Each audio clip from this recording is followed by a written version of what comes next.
Last time we saw what it's like to fly Turkish Airlines in business class under perhaps the worst set of circumstances, from Chicago to Istanbul on the 777. And yet I still love that flight. But now it's time for Turkish to really shine, as I'll be flying out of Istanbul and flying on their newer offering on the A350. It's gonna be a fantastic time. And yet, sadly, this is likely the last time I'll ever be flying Turkish on an itinerary like this. How was the flight, and why may I never do it again? Let's find out on this trip from Istanbul to Saigon. I had about a 12-hour layover in Istanbul, so left my luggage at the airport and took the bus to Taksim. I absolutely love Istanbul, and even made a guide for the city you can see here. I had enough time to see the sunset and get a good dinner at one of my favorite spots on the Asian side of the city.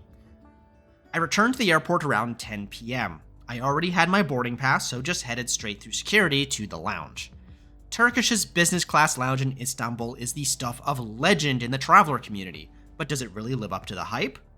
I should also note that, again, Turkish really doesn't like people filming both in the terminal and on board, so you're gonna see a bit of sneaky shaky cam here rather than my usual setup. The lounge boasts luggage lockers right at the front, and I left my stuff there.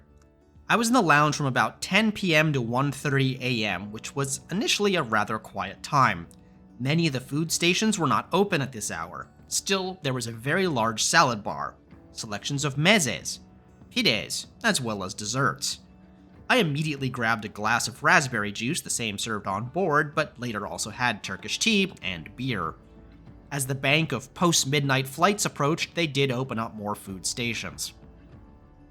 The lounge has several distinct seating areas. There's pods shaped like Turkish coffee cups, standard sofas and chairs, and a study or den section which I really like the aesthetic of.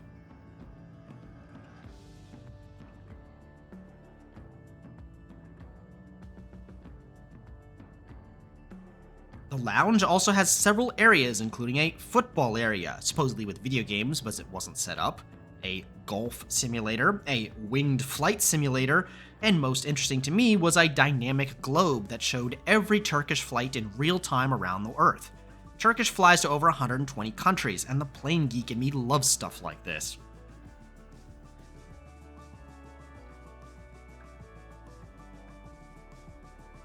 The gate was posted at about 1:35 a.m., and boarding was scheduled to start at 2:05, so I headed to the gate. It was all the way at the end of the concourse, right next to the same gate I was at last time, and I saw the A330 to Dubai pushing back, the exact flight I've previously reviewed. Sadly, there was no view of my A350.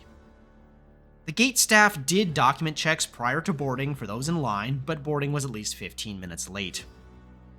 Turkish has and will have multiple types of seats on their A350s. They were able to pick up several planes ordered by Aeroflot, which have fully enclosed suites. These Turkoflot interiors are likely the best Turkish has available, and Air India got some as well. For their planned ultra-long-haul flights to Australia, they plan to use a new Crystal seat. But the majority of the A350-900s, as well as all of the 787s, have the same seats, which we'll later see on Singapore as well. The 32 seats are in a 1-2-1, with seats alternating being closer to the aisle and the window. These seats are a significant upgrade in many ways from the older ones on the 777, but also have several downsides as well. The first thing you notice is all the space between the seat and the cabin wall. Newer seats on newer A350s are able to take advantage of this better, as we'll see on Starlux.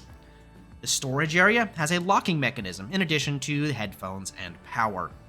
Seat controls and the remote are right there, and the armrests on both sides are able to be lowered.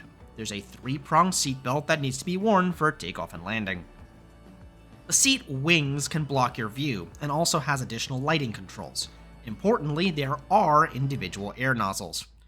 I'm not going to dwell on the amenities since they were identical to my prior flight. I grabbed another raspberry juice. The menu was nearly identical to my last flight. I didn't want to just eat it all over again. And I'm sorry, it's 3 a.m, I've already had 2 dinners, so as much as I wanted to for this video, I passed on the dinner in an effort to get more sleep. I had the flying chef take my order to save me a meal in case, but I ended up only eating the breakfast. The captain made an announcement about International Women's Day and all the important women in our lives before we pushed back, so that's cool. One of the joys of Turkish's A350 is the tail camera, and I had that on for most of the flight.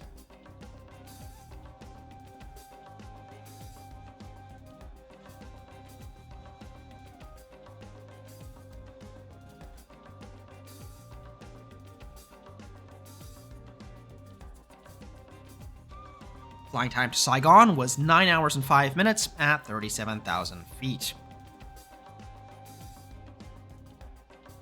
The A350 has Wi-Fi from Panasonic. It's also free for business class, but capped at 1 GB. Download speeds were good. The upload speed test failed. The moving map is great and customizable, and the movie selection quite extensive, and the system far more responsive than that on the 777.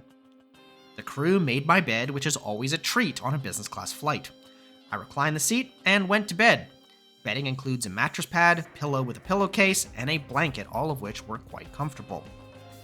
And here I need to make a mea culpa. In my review of this exact seat on the 787, I said that the footwell was fine as long as you lowered both armrests, you'd have plenty of space. The comments section was filled with people telling me how I was wrong, that the seat was horrible, and that the footwell was simply too small. Well, you all were right. The footwell is too small. As I tossed and turned, both awake and in my sleep, my feet and legs kept hitting up against the wall of the footwell, waking me up. I did sleep for about 5 to 6 hours, but it was an annoyance.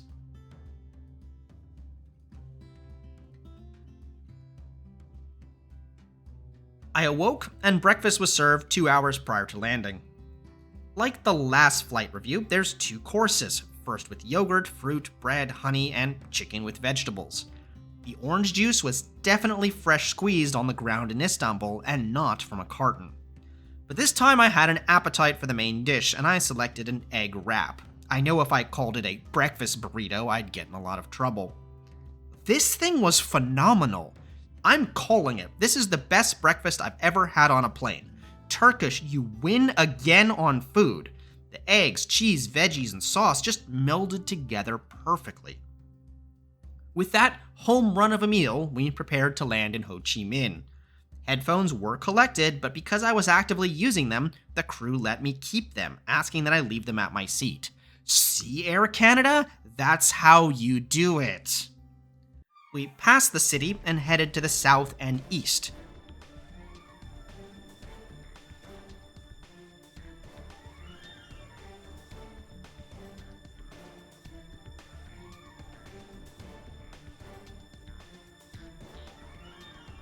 Before landing from the northeast.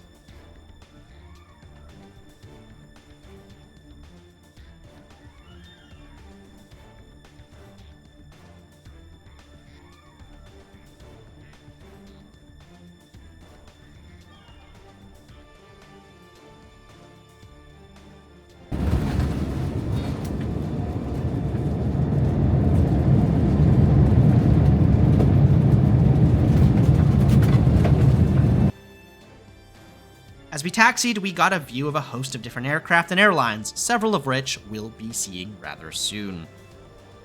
So, Turkish business class on the A350. I really enjoyed it. The 3 a.m. departure was not ideal, and the footwell is too small, but the food, service, and whole experience beginning to end was great. Even though I'd been flying Turkish for a total of 19 hours between my 2 flights, I wouldn't have minded if it kept going. But remember I said this likely is the last time I book a ticket like this on Turkish. Why? Well, because I booked this whole ticket from Chicago to Istanbul to Saigon for only 67,500 Turkish miles. To Asia, that's an incredible steal, and I would do it again in a heartbeat.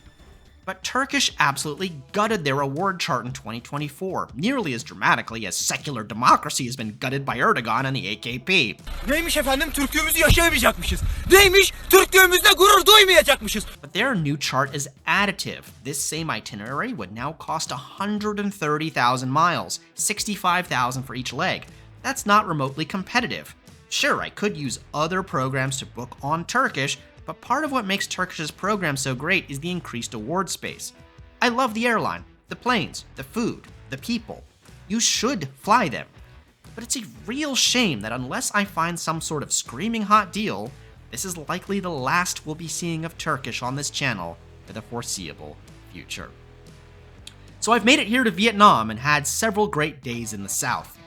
The aviation market in Vietnam is very significant and competitive, so join me next time for a low-cost carrier that might even be too sexy for YouTube.